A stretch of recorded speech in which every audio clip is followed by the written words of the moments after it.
Hey, caregiver. This is the place where faith meets caregiving and caregivers. Find strength to keep going, keep pushing, keep loving, and keep caring.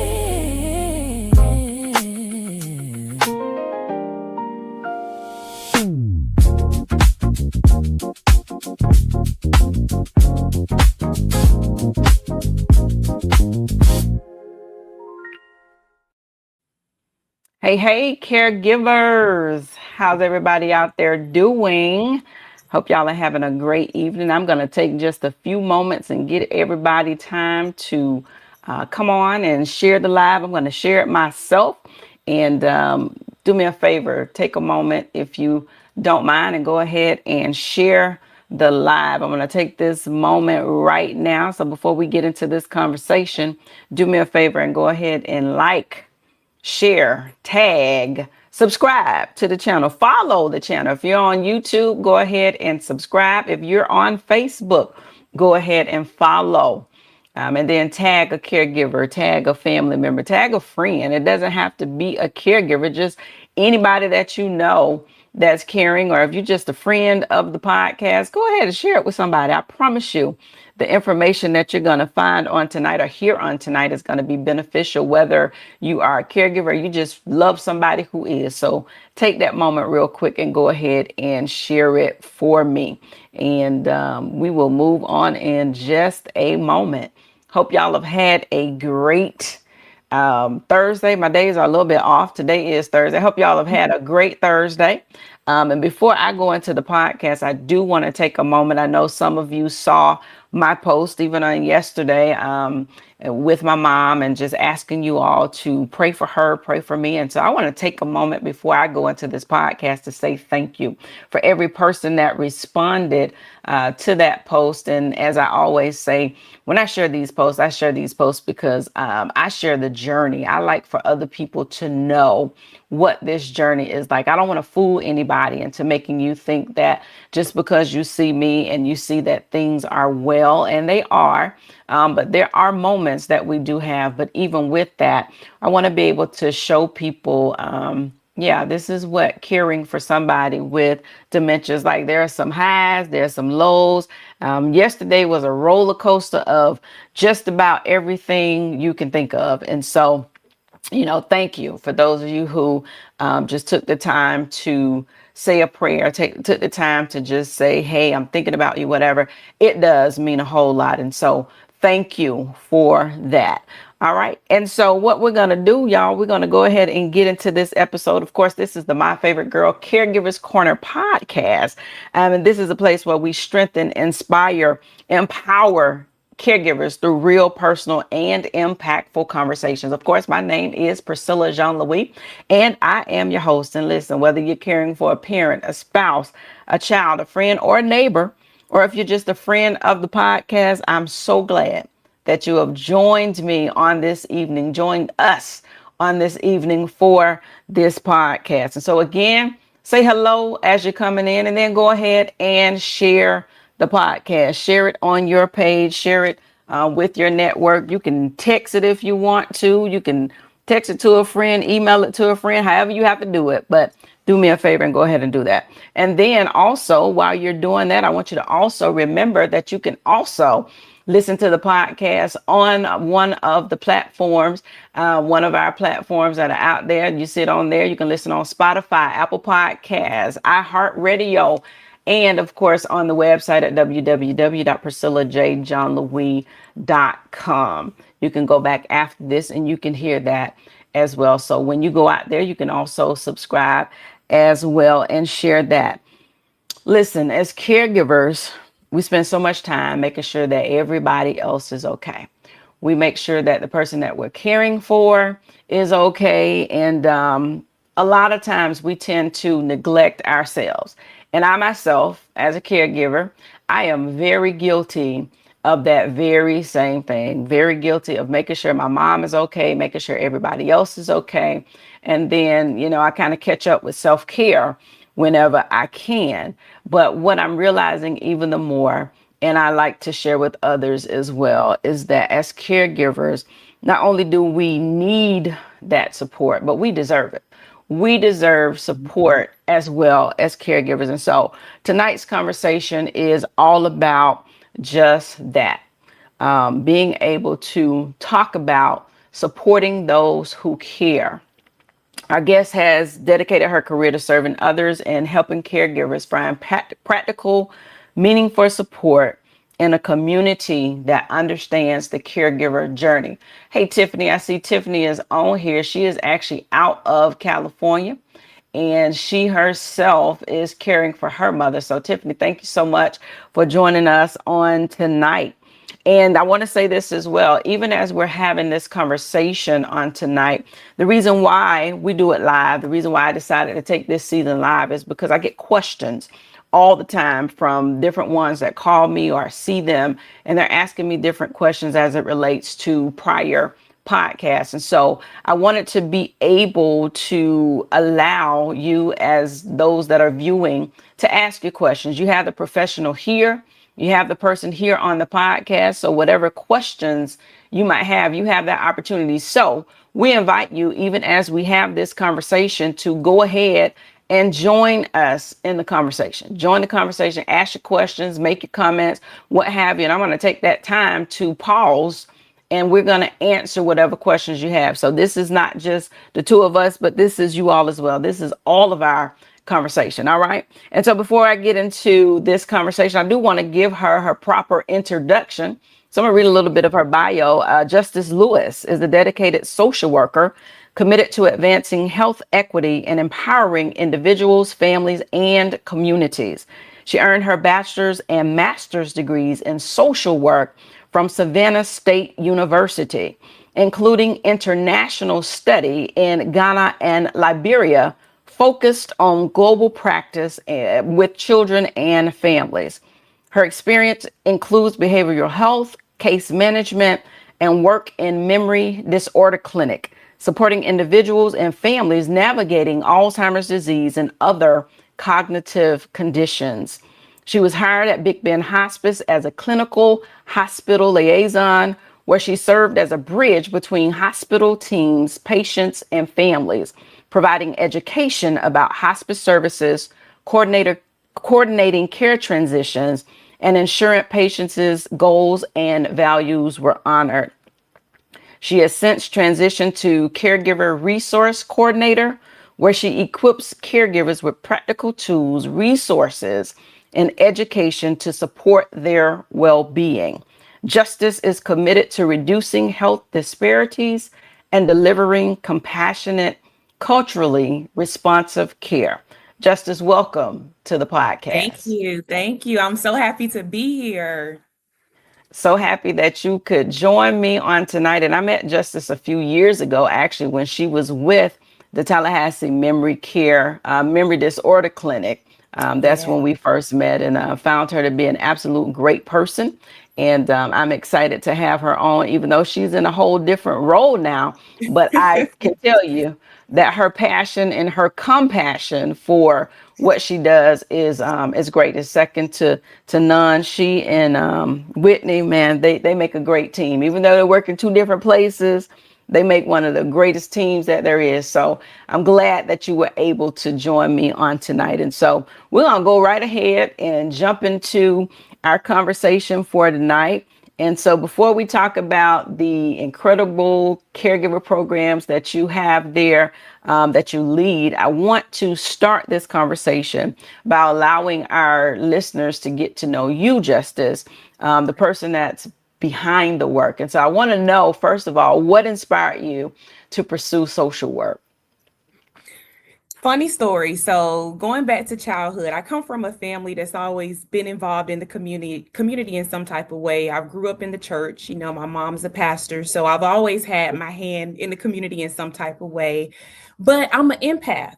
And so even at a very early age, I just knew that I wanted to help people.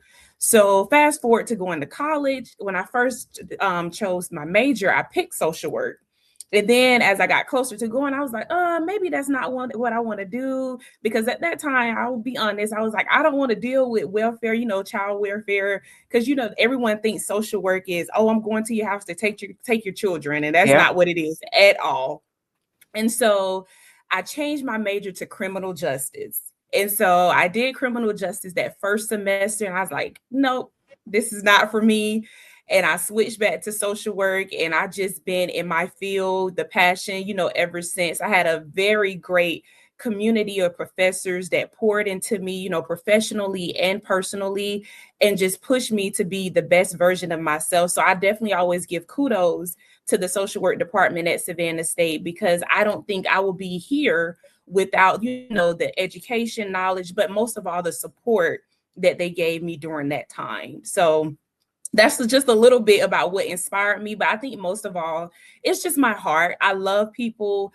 I love doing that boots on the ground work. I don't have to be in some fancy office. I'd rather connect with you in the community and just have a conversation, because I feel that's where the most impact is. Yeah. Take that uppity professional hat off and just talk with the person, because you learn so much about them. And then also it helps you to assist in knowing what resources they may need. Love it. And I never knew until you just said that your mom was a pastor. I had no idea. Yes. I actually It's see my always onions amazing. online now, but yes. So I've been in the Yeah. church my entire life. And I love that right there. Yes. And it's always amazing to me how God always bring things full circle. When you realize Absolutely. that, okay, you realize when you look back that you've been doing this literally your whole life. And he just Yeah. brings us to that place of purpose. And, you talked about your professors there at the university. Was there like one particular instance or one experience that made you realize, like, you know what, this is it, this is definitely where I'm supposed to be, what I'm supposed to be doing, where you had absolutely no question about it? Was that type of experience? Absolutely. So at Savannah State, we do this program called the VA Stand Down. So it's for veterans, and this is like a 2-day event where they go to the Civic Center in Savannah, and we provide resources. The homeless population comes in, they can get, haircuts, hairdos, washing, have access to shower, getting clean clothes. And I think through that experience, I want to say that was my sophomore year, the very first time that I participated, I realized this is exactly where I was supposed to be. At the time, I didn't know what population, because as we know, social work is such a broad field. But Yeah. I knew during that time, like, this is where I was supposed to be, serving others, because taking myself out of it and just putting myself in their shoes. Because, we may see homeless people all the time and not understanding, like, how did they get there? So being able to connect with them, hear their stories, but pour back into them, it confirmed everything, for me. But I would say my professor wasn't just one, it was probably a few of them that maybe saw the potential in me before I saw it in myself. But, I just knew that's exactly, where God has placed me. And then over the years, I was able to find my footing to where the population I was supposed to be in. Yes, yes, yes. I absolutely love it. And now where we're living in a time where you have so many selfish people, right? You have Yes. people that are all about themselves and all about how they can get, how they can gain. It's to have people who really have a heart. And because even in some of these professions, it's really not about the people. It's about Mhm. what I can get out of it. And I'm like, social work is one of those ministries, is what I call it, where you find yourself boots on the ground, because Yeah. like you said in the beginning, that was the stigma behind social work, Mhm. was they're gonna come take my kids, that because that's kind of all we knew about it. But then when you realize that there's so much more, especially when you have a heart and a passion for it. And like I said earlier, I mean, ever since I've known you, I've known that to be exactly who you are. It's always about, how can I help? How can I, provide the resources that are needed? And that's the type of thing that we need in this day and time. Have me, sometimes I think about, maybe I should go back and, get a degree in social? Because I went the criminology route for a whole Oh, different reason. And what's funny about it is I actually obtained a degree in criminology because my heart at the time was I wanted to be able to save the kids. I wanted to be a juvenile probation officer. And when I graduated, most of the positions that were available, they were overnight positions. And because I yeah. had my oldest daughter, I was like, yeah, I'm not willing to do that. But ironically enough, that's exactly what my oldest daughter is doing right now. She does have a full-time job, but she also has a very thriving teen mentoring program in Orlando that's doing absolutely amazing. And so I said, well, I couldn't do it, but God passed it on, and that's exactly what she's doing. So absolutely love that. And so one thing that really stood out to me too, even as I read your bio, was your study abroad when you went to Ghana and Liberia. And so, how did that experience also shape the way that you view people and your service and your care for other people? Because I know total different world, total different from Yeah. America. So, share a little bit about that. How did that shape, your experience and just the way that you view what you do? Yeah, I would say I was over there for 37 days. And so when I first got there, I was like, "Oh my goodness, was this the right choice?" Because I always tell people when we first arrived in Ghana, we was in Accra, and they started us, I would like to say, at the lowest, living conditions. And then by the end of the trip, we were having like hot water. We were in this nice hotel, but it was kind of like a building thing, So it's like, this is kind of, this is where others live, but also let's show you a different side of it. But it was such an amazing, I would do it maybe all over again, not even a maybe, but I would definitely do it all over again just to interact with the people that are from Ghana and even Liberia. Liberia is a little more Americanized to me. Ghana is that true, African, culture. You may walk around, you see we call it the markets. And so Okay. at the markets, you have like everyone selling like different products. Got some amazing shea butter there, So if you're ever looking for that real deal shea butter, that's where you need to go. But and I really appreciate the professors because we had class during the daytime, but then they gave us the opportunity to explore, the area at the evening and nighttime. But during the class time, it was eye-opening most of all because it helped me realize that we're very privileged in America. The things that we take for granted, they don't even have access to. And for example, it can be the simplest thing as having a bathroom to go to. And so we had visited this orphanage, and there wasn't like a bathroom that you see on a regular basis in America. It was like a hole. You had to do your business there. And so in those moments, it helped me practice gratitude most of all, because like I said, the things I took for granted, the things that maybe I was like, oh, I don't care, or I don't have enough of this, in perspective, I realized I'm blessed. Yeah. Even when it came to the resources, they don't have a lot of community resources like we have, So, but the social work program there, it was still in the building stages. So they were still coming. We were able to help them, start some programs. My university has a really good connection with the University of Ghana. Okay. So the study abroad program is something that they do annually. So we're over there. We're able to work with the faculty, the students, but most of all, the community.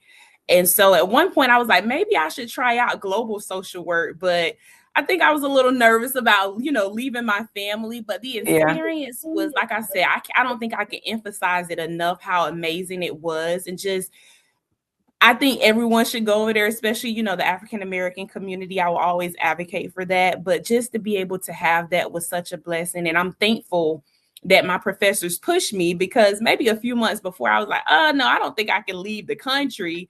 And my mom, she was nervous, but I did it, and I would do it again. And I would encourage anyone, if you ever have that opportunity, to definitely give it a try. Yeah. And so when you say that you all started from the low end and moved your way up, you all got to experience that same, being able to go in a hole and that type thing.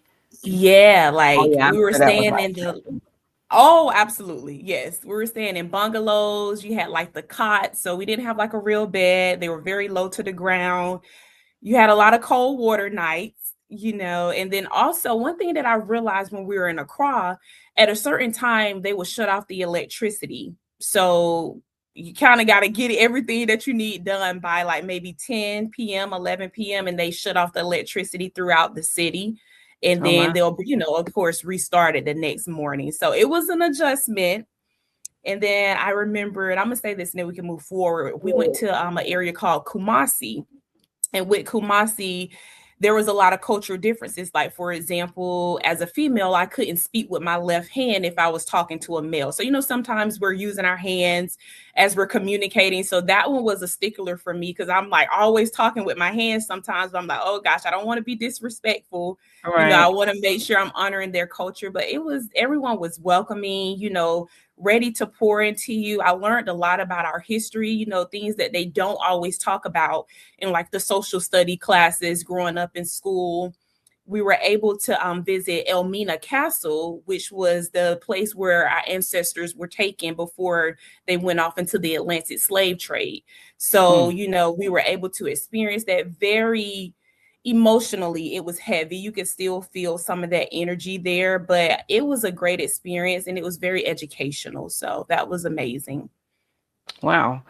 Yeah, I would have been a little nervous too if I was your mom as well. But I think, not I think, I know that a lot of times when you can place yourself where somebody is, I think Yeah. it causes you to have a greater level of compassion as well.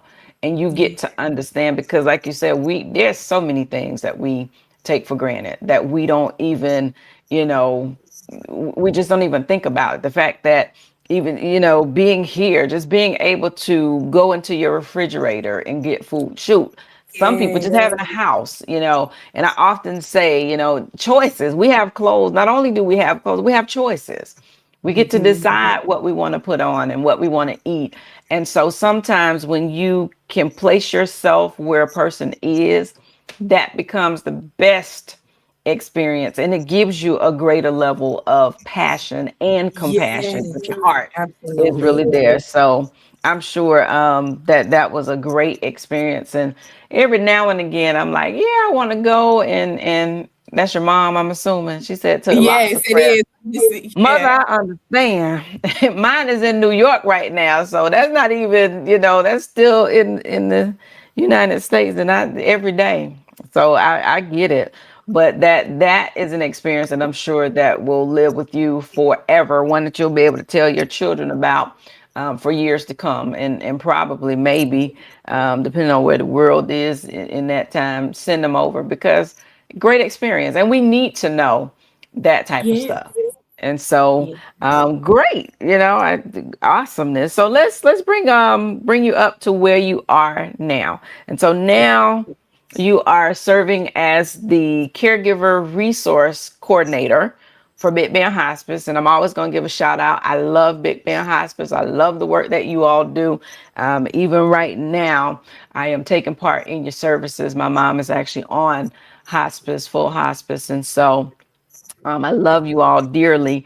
But in that particular role that you are in now, can you, for those who may not know what that position involves, can you tell us about your role and what it actually looks like in being that caregiver resource coordinator?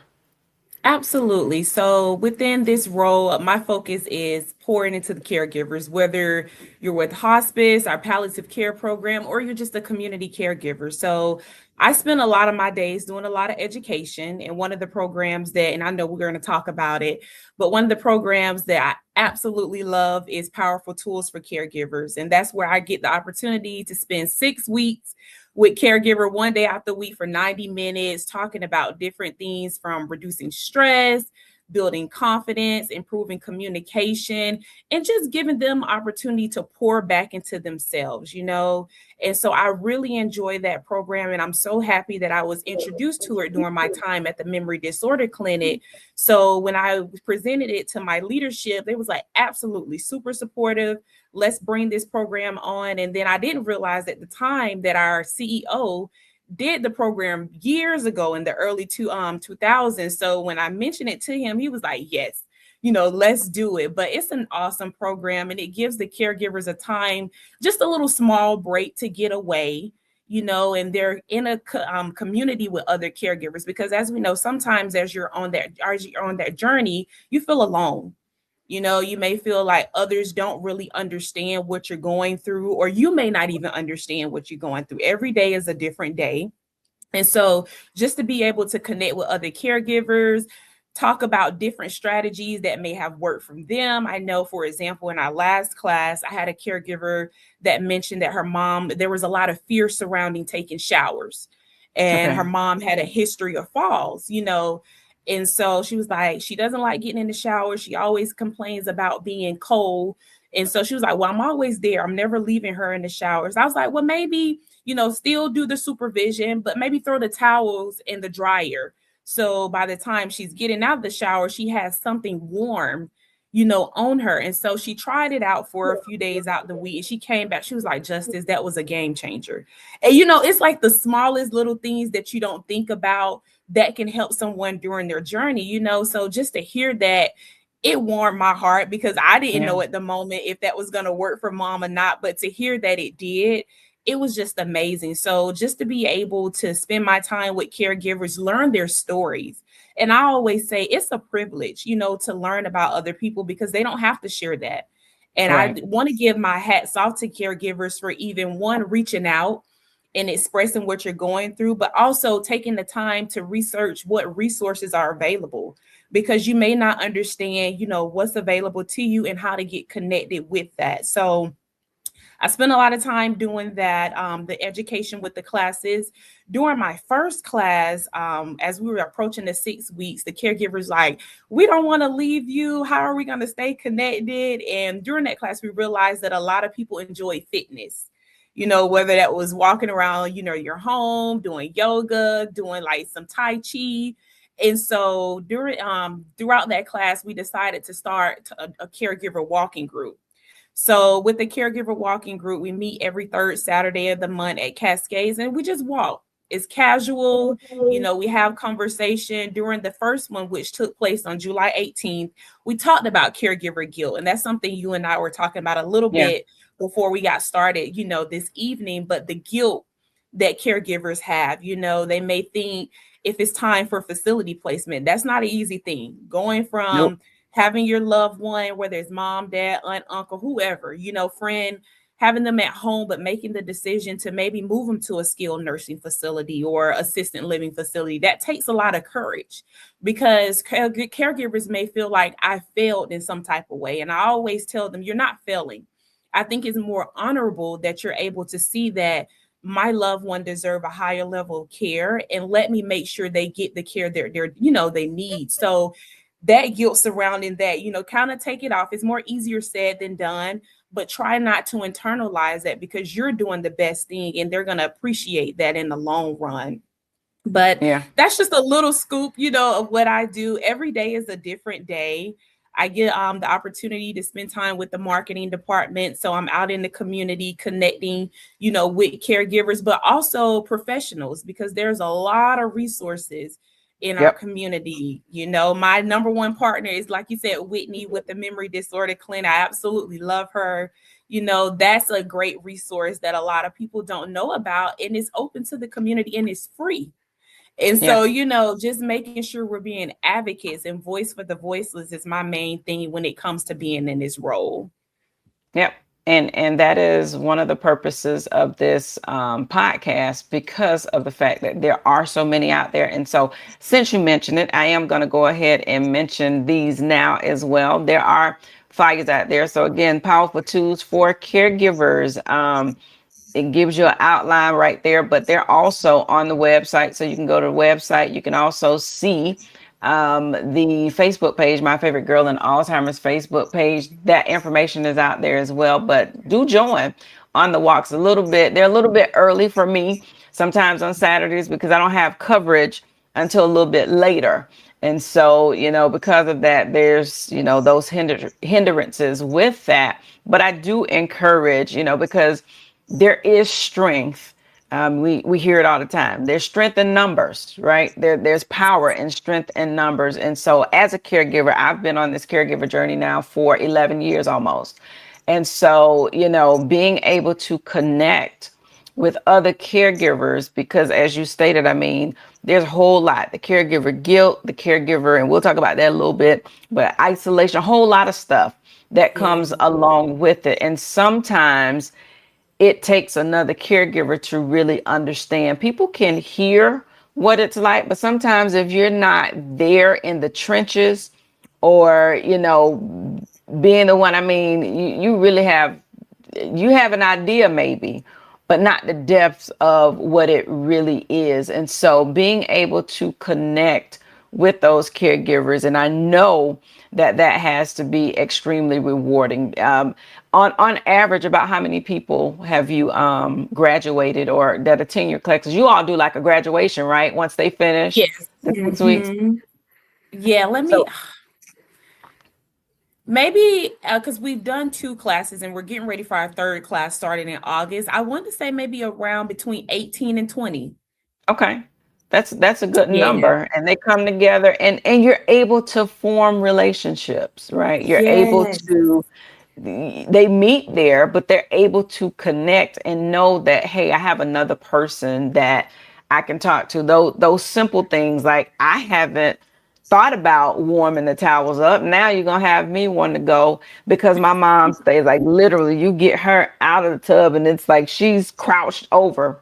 Yeah. Yeah, Tamika can tell you, but you know, but that is another thing. I know for me, I just happen to see it in a Facebook group because my mom has a tendency to like rub on her shoulder. She just rubs. And so depending on what she's eating, because it goes from her mouth a lot of times straight to that shoulder. And so you're talking about clothes that are stained up and what have you. And I kept saying, I need to just find some bibs. I need to find some bibs. And I think I saw in one of the Facebook groups that I was a part of where someone had taken, some older towels and cut a Yeah. circle in the middle and put it over. And so I'm like, what? So I took some of my older towels, yeah, and put it over her head, and now I got a full, it covers everything. But those type things you're able to learn when you come together with other people, because nobody has all of the answers. But if we can Yeah. come together and pull what we've done together, then everybody, in my opinion, gets to win. And you get to sit down and share, just that experience. That it could have been a hard day. Like I said earlier, yesterday was literally, we talk about Alzheimer's being a roller coaster. Man, my emotions were like some of everywhere yesterday. And even at the best, with all the love in my heart for Jesus and my faith and all that stuff, sometimes, you just have to pull yourself together.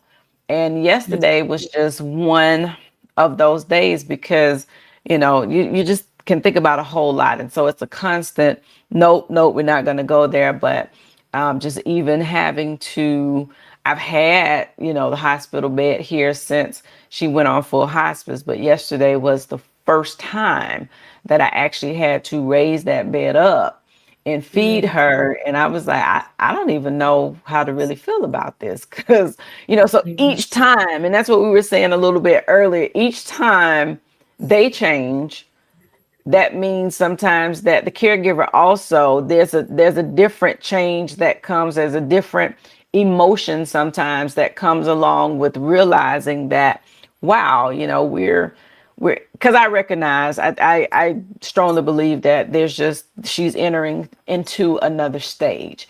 And Yeah. so as that stuff begins to happen, there's also emotions and all of that can come along with it. And so even being able to connect to other people who have been there or who are there can also be a great help, to the caregiver. So I want to take the opportunity, even as well in this particular moment, to say thank you for the support that you're giving, in providing those groups as well as the walks, because that's an extra day. I know it's another resource. It's something that's resourceful for those who need it, but that's time that you could be, that's a Saturday, You could be home in your bed saying, I done did my 8 to 5, Monday through Friday.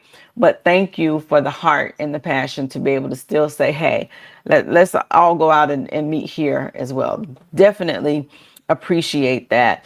And since you've been meeting with those groups, what are some of the common needs that you see when you're talking to these caregivers?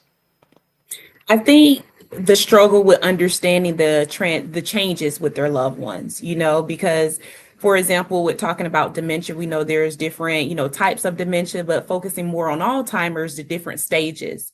And so you have caregivers that have loved ones that may be in the early stage, where another caregiver may be in the later stages.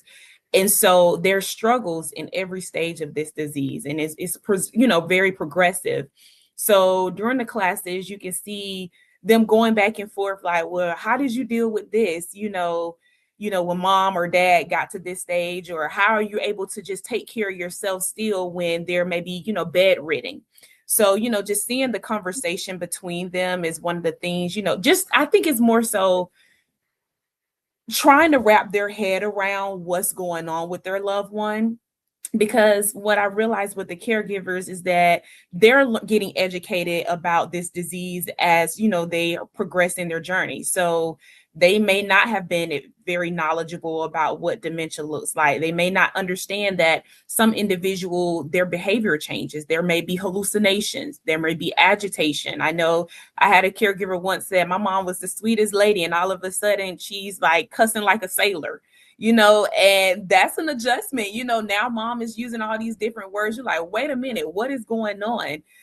But helping them understand, like, those are some of the symptoms, of the disease, or, they're not wanting to eat anymore, and not knowing that that part of the brain is not recognizing food. And so just being able to provide not only that social support, but I don't ever say I'm a doctor, but, there is some knowledge I've done through research about the medical side of it. And I think helping them understand that, just like, okay, so I'm not tripping. I know that mom there's changes, or dad, whoever it may be, but just making sure they're feeling supported. But I think a lot of the caregivers are not, and this is just through my experience, they're not really aware of what resources that are available to them. They're like, I'm navigating this journey. It's just me. I don't know, what extra help I can get. And so that leads into the conversation about maybe if it's feasibly, financially hiring some in-home help, because everyone, they may not have that opportunity, to hire in-home help. And so, okay, what are some avenues? And that's where we may talk about connecting them to the Alzheimer's Project and utilizing their respite care, or seeing if they qualify for maybe elder care, adult day stay. So there's different things out there, and every case is different. And so I can't always use the same steps or the same resources for everyone. So I think that's where my joy even comes in more, because it's a challenge, but also you see the reward in the end, because we may started talking on Monday and we didn't know what to do. And then by Wednesday, we have a full plan in place. So, having that opportunity to be a support person, throughout their journey, it's amazing. And it lets me know that I'm doing my passion, and I'm doing the work that God has placed me to be, here, because maybe my goal, my passion, or my, gift isn't to be a pastor, but it may be just to have a conversation with a caregiver and help them during their journey. So that's something that I'm noticing throughout not even just the classes, but even the phone calls I receive from caregivers. Yeah. And ultimately, that itself is ministry, right? That's one of the things I recognize and I realize is that where I am right now, this is probably the greatest pulpit that there is, right? And so it also, if you allow it to be, it is an area and a place that God can also use as ministry. And, Tiffany just put on there, she's out in California, but she's saying that's me. There's a lot of resources that people they are just not aware of. And I know you're dealing with all caregivers. So the caregivers that you're dealing with, if I'm not mistaken, it's more than just Alzheimer's. It's Alzheimer's, it's cancer, it's, just different ailments and diseases and what have you that they're caring for.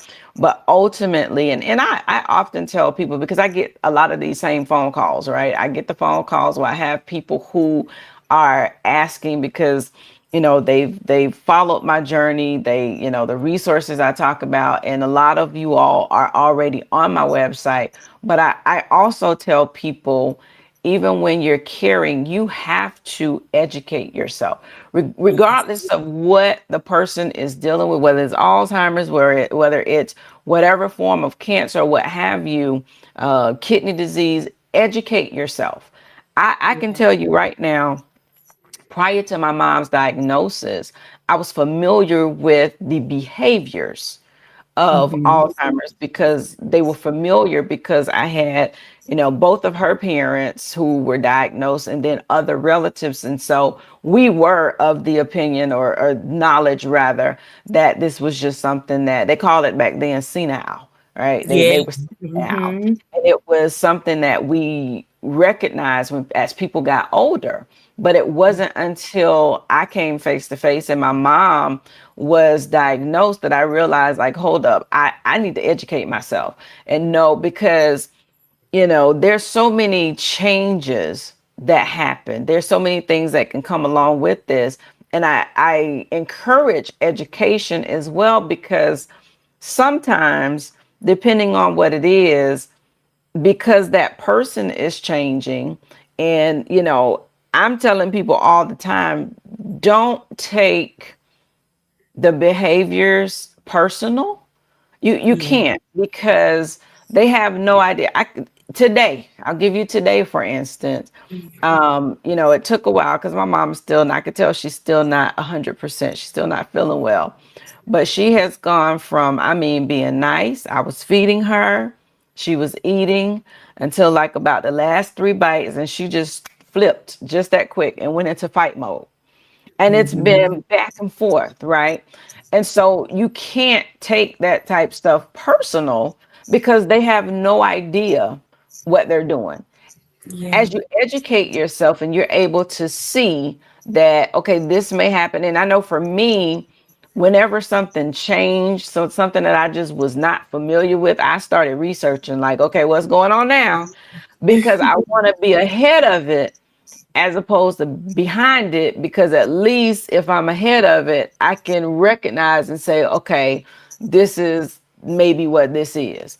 And it's like Right. that for, I would say, just about everything. There's a way for you to find some knowledge and be able to educate yourself enough, because, you know, there's a lot of change that's going to happen, period.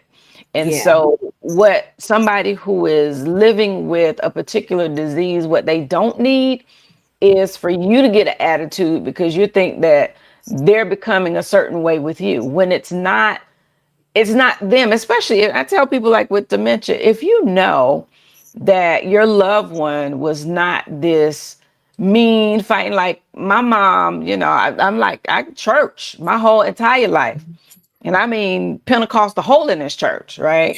Didn't wear pants until years down the Yeah. line. But, the first time she cursed, I was like, ooh, we cursing now?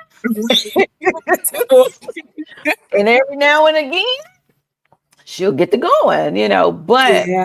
you realize, that's just, what's in you gonna come out, but it just goes back. And so you can't take it personal. You educate yourself, you recognize, and you can get ahead of it if you take the time. Google, YouTube, both of those universities right there, So you can much. get some great knowledge. And I would even dare to say some chat GPT every now and again. You just got to make sure that it's, all correct. But just about anything you need to know to be able to educate yourself. And then you can pull that with people like yourself who are, versed in this stuff, and be able to help yourself even more.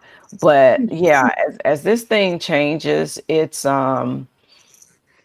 different. It's different. And even for the strongest ones of us, sometimes it can be it can really pull at your heartstrings, especially like I look at myself and I'm like, I mean, over 11 years, I've seen drastic changes.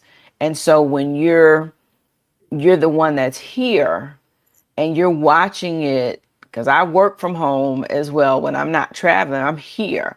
And so to Yes. watch how this disease can change your loved one, and I can only imagine if you're dealing with someone who's living with, cancer, and to see how it changes your loved one, that can pull at your heartstring. And so, I know for me, what keeps me grounded is prayer and reading the word and being able to, I get those moments I had yesterday where I have to, some days you have to pull your own self up. Hey, I think they got that thing on one of those reels where the mom is like, hey, get up, and you Yeah. have to do that, because if you don't, it will drag you all the way down. And sometimes you need that other caregiver. So these groups become important because you have that other person. Because here's the reality: I might be strong today, and then you might be weak, and I got to pull you up. Then tomorrow it may be me. And so Yeah. if you can find, those people that you can connect with, so that when you are in that space, you got somebody that can talk and that can speak some life into you to say, hey, you got to keep going, got to keep pushing, got to keep loving. I tell my own self, that's my tagline. And some days I'm sitting here telling my own self, you got to keep going. You got to keep pushing. You got to keep loving. Got to keep caring. But that's why those groups become important. When it comes down, you're dealing with various caregivers throughout the day, throughout the week. What do you find is your biggest challenge, or what is rather the biggest challenge that you find that caregivers face outside of that we just talked about? What are some of their challenges? What do you think, even as community members, as family members who are not necessarily taking on that load, as church members, because that's an area that we really have to get it in. We really have to help our ministries to understand that you do have parishioners who are they're caregivers.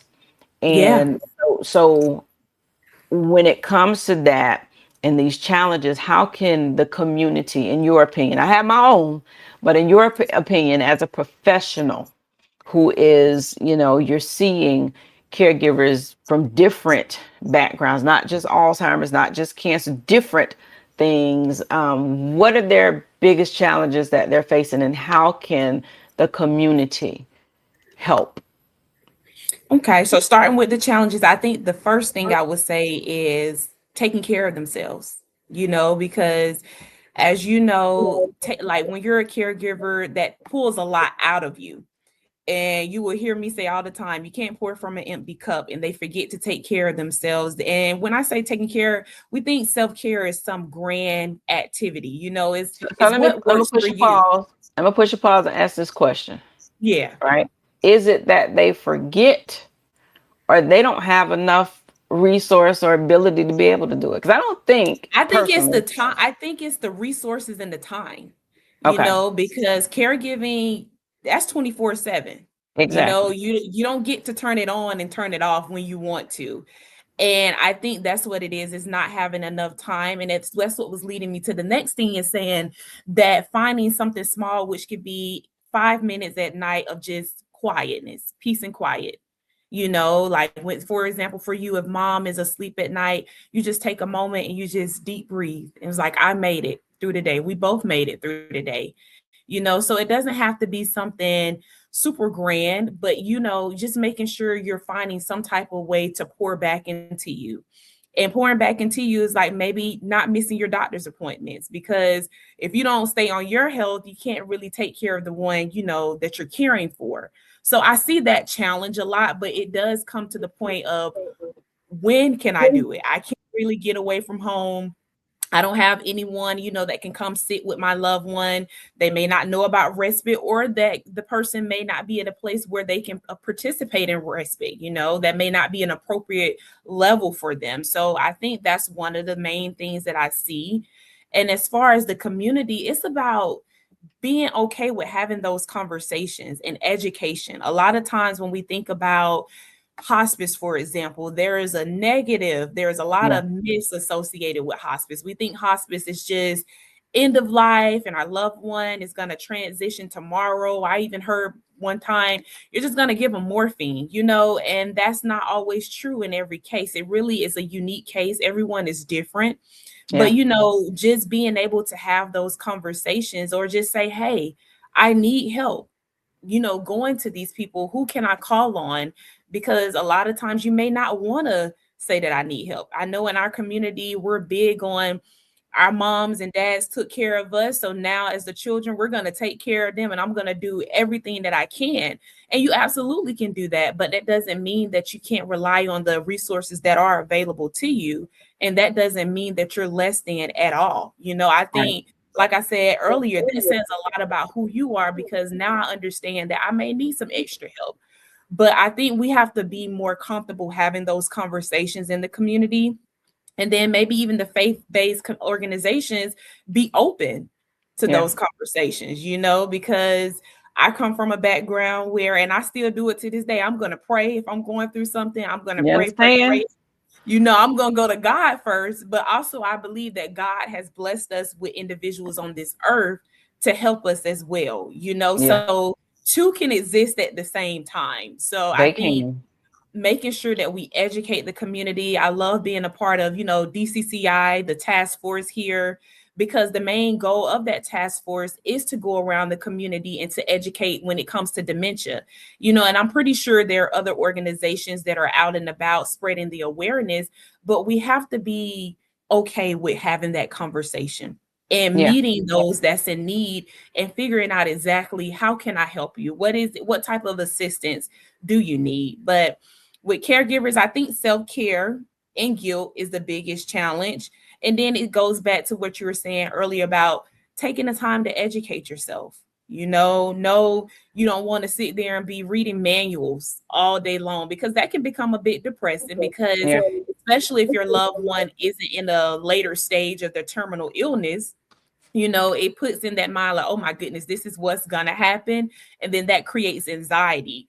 But also just learning about it, so when there are changes, you know how to kind of adjust, because our loved one, they are going through changes, but even caregivers are going through changes, learning how to Absolutely. adapt. And that can be a little scary thing to navigate sometimes, especially when you're there all the time. So And the side of it too that I think sometimes also gets missed as caregivers, I take myself for instance, where prior to caregiving, I did whatever I wanted to do when I wanted to do it. yeah. I showed up as much as I could show up. I was there.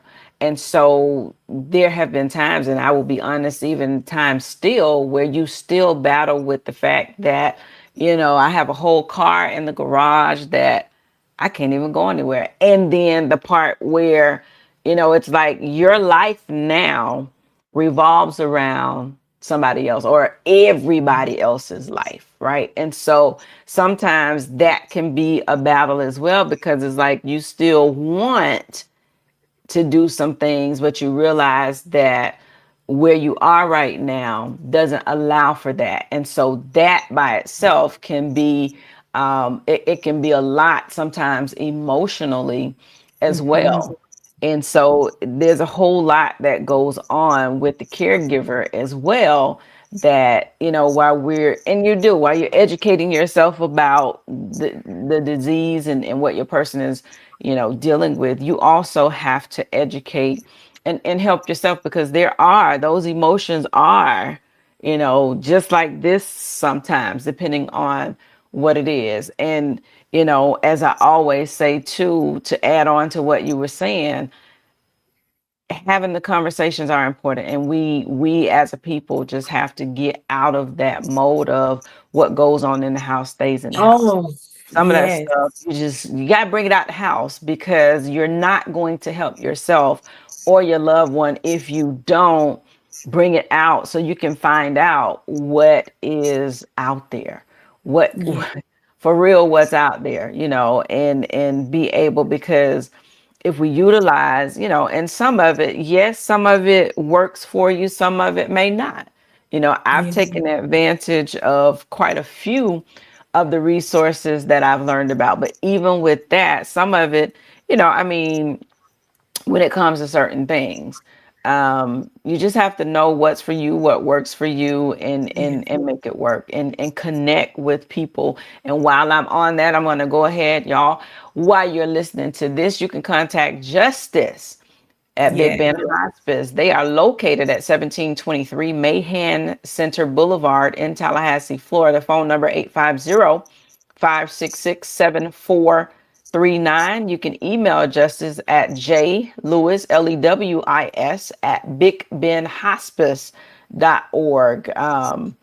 Or visit their website at www.bigbendhospice.org. You'll find a plethora of resources out there on their website, but I'm sure that Justice would be open to help you in whatever way that she can.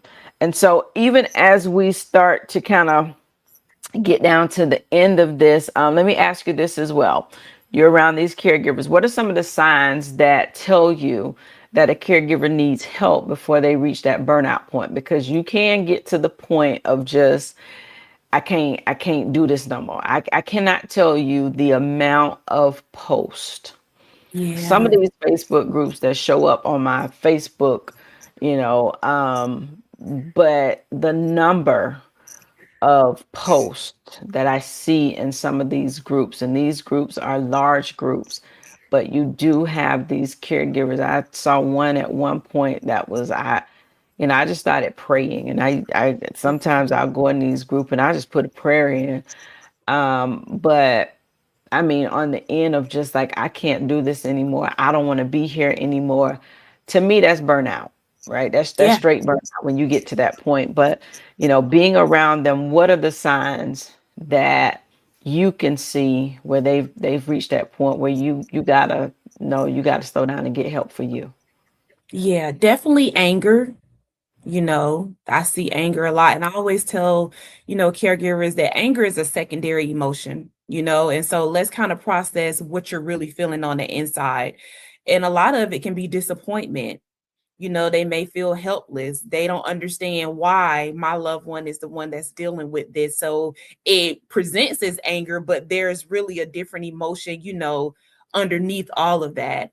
Isolation, because they're spending, majority of their time caregiving. So they're not out with friends. They may not go visit family that's not, able to assist with the caregiving tasks as well. So they start to isolate. They're not doing anything to pour back into them. And they, like we talked about earlier, it could be the time as the biggest barrier, that's stopping them from doing that. So now they're isolating and they're just staying home, or you're noticing changes in that. And then also depression. Depression is the one that I see a lot. And that's the one we want to make sure that we kind of stay, just mindful of, because depression can lead to other things like suicidal thoughts. And we want to, if we can stop it from getting there, definitely. But those are like the top three I see Okay. that leads to, caregiver burnout a lot. And it stems from different things. A lot of caregivers may not have that extra support. It may be a full family of siblings, but only two, are stepping in to help out, or you're having these family meetings and everyone has so much input, but they're not coming over to help with No, anything, no, and no. that's very stressful, because when you're not in it every day, you don't understand how I much have it no takes from idea. you. No You idea. just, it's just opinions roaming around. That's all, I like to say. But I think those are the things that our caregivers are dealing with. And we just got to make sure that we're supporting each other in some type of way. And if you have caregivers that you talk to in your circle and you're noticing changes, you're reaching out, because of course we can't be on the telephone or texting every single day, because life is life and sometimes. Yeah, yeah. But If you're noticing they're taking a step back, you may want to check in on them. Or even the one that presents as the strong friend or That's that what I was strong about to say. family member, those are the ones sometimes that are really struggling on the inside, but they're not voicing it because they have this persona that I have to keep it all together, when in reality, you need support yourself. You don't have to have that superwoman or superman syndrome where you have to take on the entire world and it's just left up to you to save. Like, it's okay to ask for help, but a lot of times we don't even know where to ask or who to ask for help. So those are challenges that I definitely see, or that leads to that burnout. Or sometimes if you ask for help and you realize that help just doesn't come or doesn't. And Yeah. one of the things that I will say, because it's a place that I've been, and I will be honest in saying sometimes I have to fight. You really can be a functioning depressed person. You Oh, you can absolutely. function and be depressed. And that's something that I have to be extremely careful on. You talk about, I'm like, I am the sole caregiver, and Yeah. not like I don't have siblings right here in the same city. Yeah. And sometimes it can be a whole lot. And so I'm always doing my best anyway to try to check with me, because the other side of that is you don't want to start holding, because that anger sometimes can come too from just the animosity and Yeah. from realizing that, okay, I'm not the only one, but I'm having to take on all of the responsibility with Right. it. And so, that's a whole lot. And so, sometimes I can feel when I get to that point, and I try my best to curb that, so that I'm not, because the other side is you don't want to take it out on the person that you're caring for either. You don't want to take it Right. out on them, and you don't want to take it out on other people. And like you said, a point that I had here, that sometimes caregivers, they can wear exhaustion as a Mhm. badge of honor, and it's not a badge of honor. And what I'm learning is to be able to say, I'm not okay. You know, uh, Yes. I will Yeah. be okay.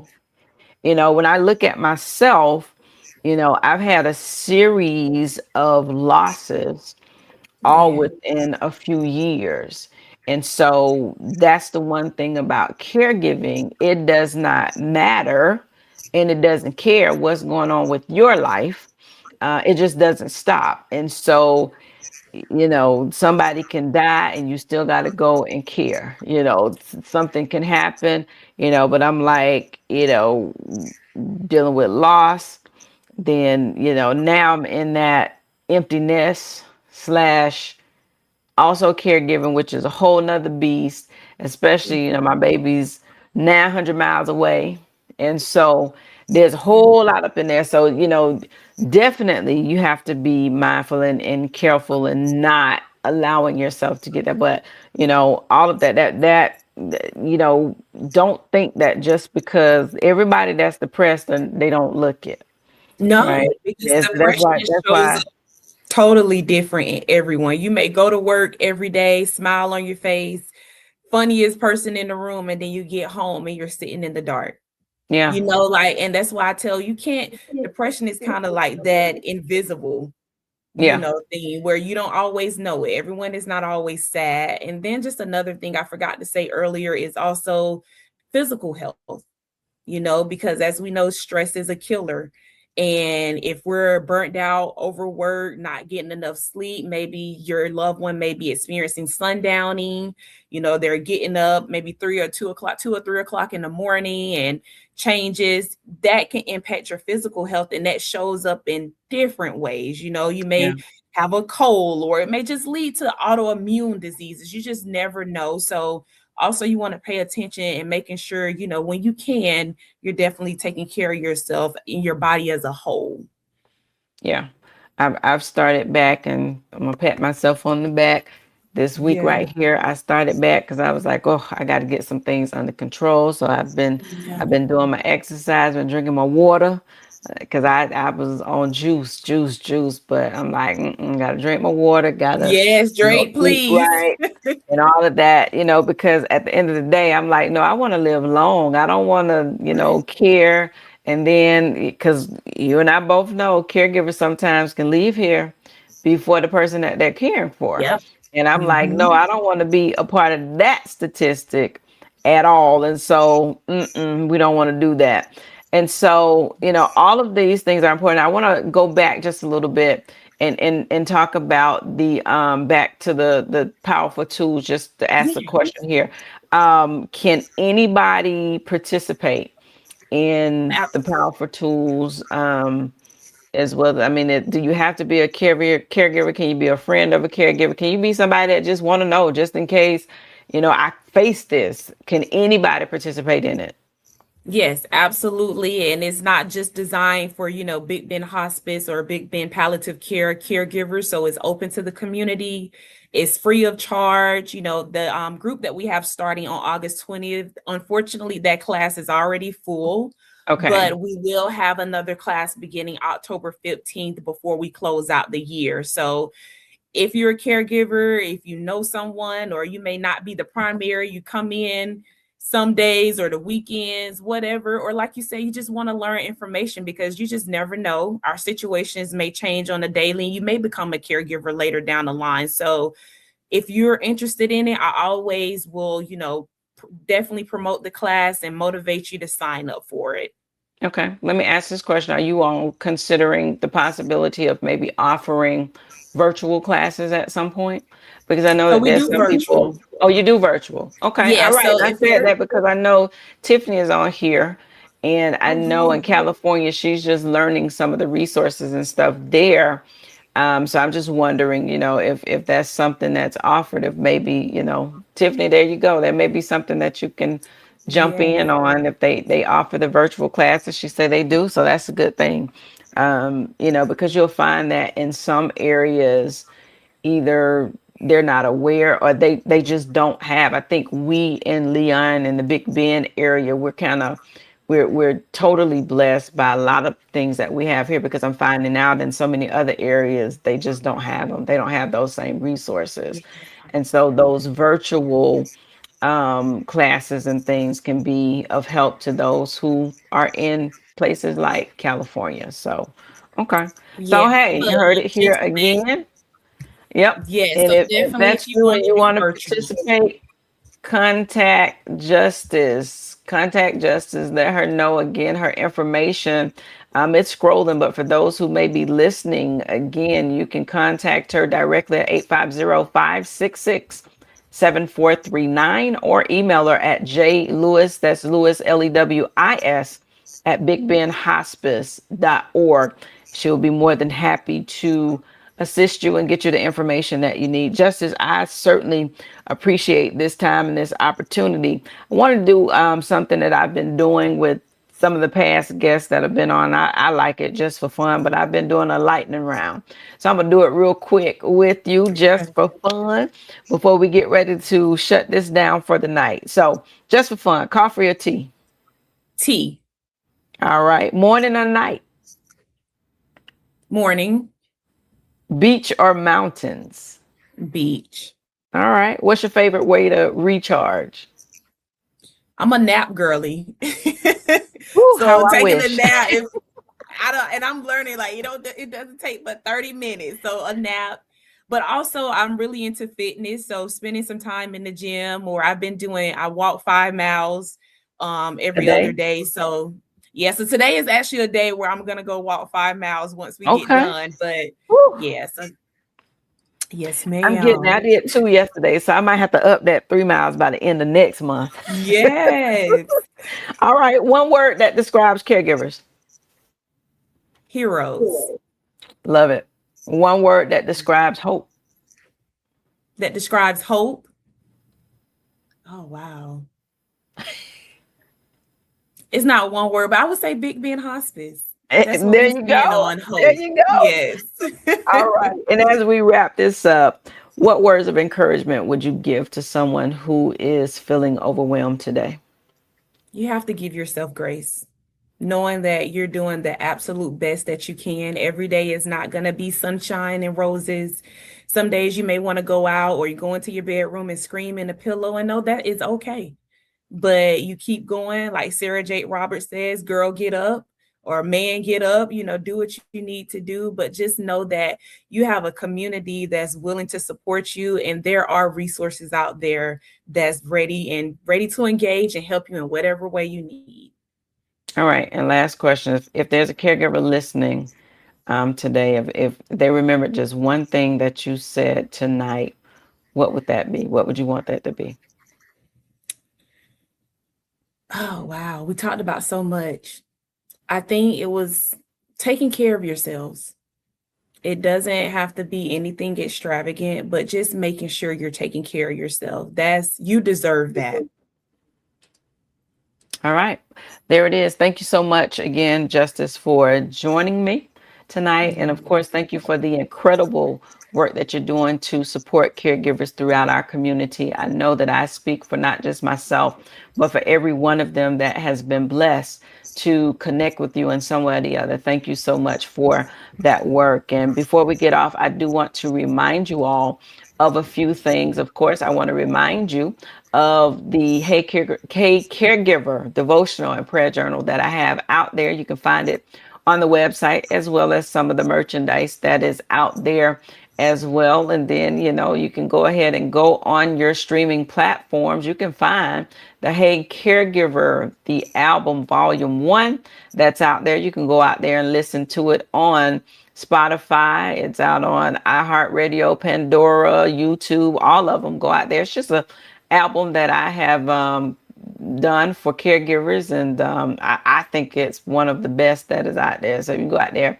and find it. And then reminding you again about the caregiver walks. There's another one coming up on August 15th, right out there at Cascades Park from 9 to 10 a.m. Cascade is located at 1001 South Gadsden Street here in Tallahassee, Florida. So you can join them for that. And of course, the powerful tools for caregivers. We've given you Justice's information, so you can contact her and find out about the next class. And there's a whole lot that's going on there, talking about reducing stress, improving self-confidence, strengthening communication, and so much more.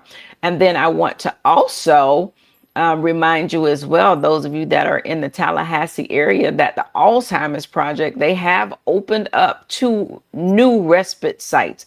And one of them is at Capital Health Plan, that's located at 1264 Metropolitan Boulevard. They're open from 9 a.m. to 3 p.m. And then Bethel AME at 501 West Orange Avenue, they have theirs open on Fridays from 9 to 1. And so this day respite is for individuals with Alzheimer's disease or any other form of dementia or memory impairment. You can go allow your loved one to go there, and it gives you respite. But they do different activities. They have chair yoga and painting. And my mom and grandmother both went when they were at Bethel earlier. So they're back open there, but there's different locations. So do take advantage. And they are also looking for volunteers. So if you have some time that you can, give of yourself, they are seeking volunteers for that. And there's training that goes along with it. They'll be more than willing to train you so that you know exactly what to do. They do have trained staff on hand as well, but that is a great opportunity if you have some time that you can give of your services. And so thank you all so very much for tuning in. Again, don't forget to check out the website at www.priscillajjohnlouis.com. You can find these resources and others out there as well that can help you on your caregiver journey. And then for everyone listening, if something you heard tonight resonated with you, I encourage you to take the next step. Reach out, ask questions, connect with others. You were never meant to carry the weight of caregiving alone. Remember, asking for help is not a sign of weakness. It's an act of wisdom. To learn more about Big Bend Hospice, powerful tools for caregivers and caregiver connection, please visit their website, contact Justice, and do me a favor. They do have social media pages. Go out there and follow them on their social media pages so you can keep up with what's going on with Big Bend Hospice to learn more about it. As she stated earlier, it is not just end of life. There's a lot of palliative care as well as other things that they do offer that are free of charge. So contact them, get the help that you need. It's out there and they are ready for you to take hold of all of that. And every caregiver listening, thank you for the love you give so freely each day. I see you, I appreciate you, and I want to remind you that your well-being matters too. Until next time, remember, keep going, keep pushing, keep loving, and by all means, keep caring. We'll see you on the next episode. Thank you.